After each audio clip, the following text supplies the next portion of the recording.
everyone, my name is Megan and I'm one of the naturalists here at Beaver Creek Reserve. And I have something so exciting to tell all of you. Well, it's National Bat Week.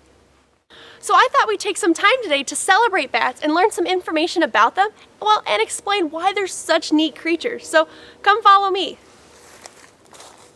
So before we start this video off with learning information about bats, I actually want to start off with a game.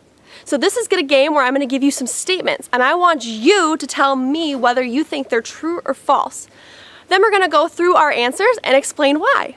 So the first statement is bats are blind. Do you think it's true or false? So this statement is actually false. A lot of people think bats are blind because, well, they're out at night and they use echolocation. Well, bats actually have pretty good eyesight and it's just as good as our human eyes. The second statement is bats can carry diseases. Well, this statement is false. Not all bats carry diseases.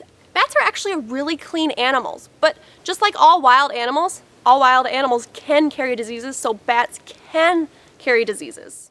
Our third statement is all bats are vampire bats. Well, this statement is false. Not all bats are vampire bats, and actually all the bats here in Wisconsin are all insect eaters. Most vampire bats actually live in South America and they're the size of my thumb, so they're really small. So the last statement is that bats account for about 25% of all mammals on Earth. Well, this statement is actually true.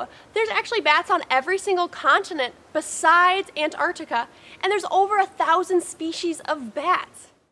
So many people have a phobia about bats, but today we're going to explain why bats are such cool creatures and also why there's nothing to be afraid about. So follow me, let's learn a little bit more about bats. So here in Wisconsin we have 8 different types of bat species and they're all insect eaters. So a question we're asking ourselves is, well, where are the bats right now? Where are they all going? Well, it's actually getting way too cold for them. As you can see, there's snow on the ground. I'm wearing my jacket. It's getting cold out. They don't want to be around. So half our bats are going to go migrate south for the winter to find someplace warmer, and the other half are going to hibernate here, and they're going to hibernate in mines or caves. And the reason why is because mines and caves stay the same temperature all year long.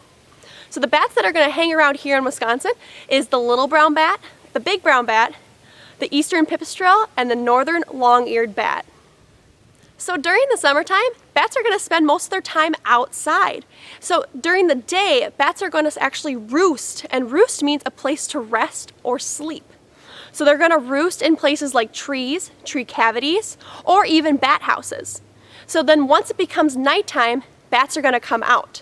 Well, they're nocturnal creatures, and so they're going to spend most of their active time at night looking for food, and they're going to use echolocation to find their food.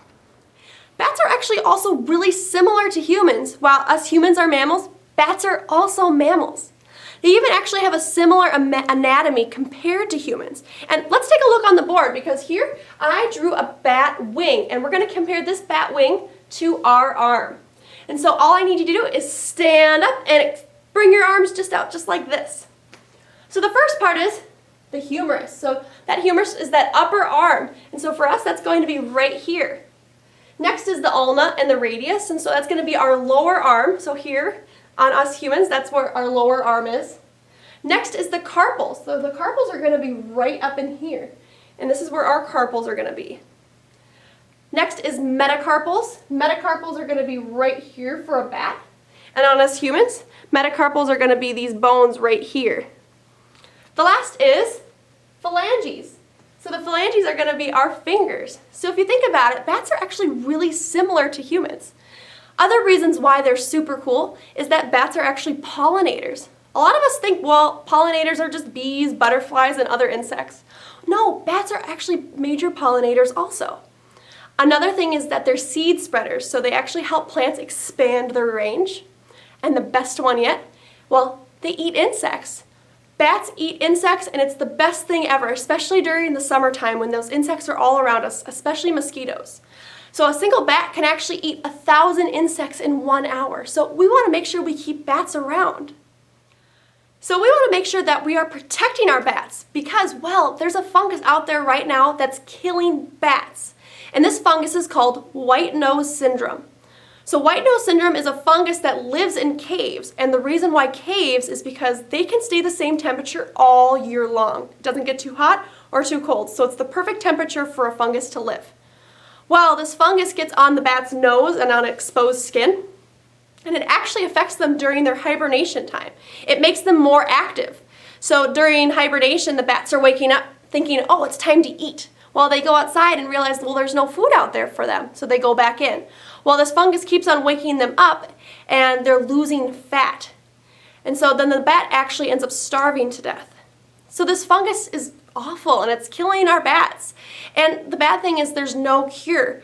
But out there, we can actually start protecting bats. And so some things that we can do to protect our bat species is that we don't need to cut down any dead trees or logs, because as we learned before, that's perfect roosting sites for bats.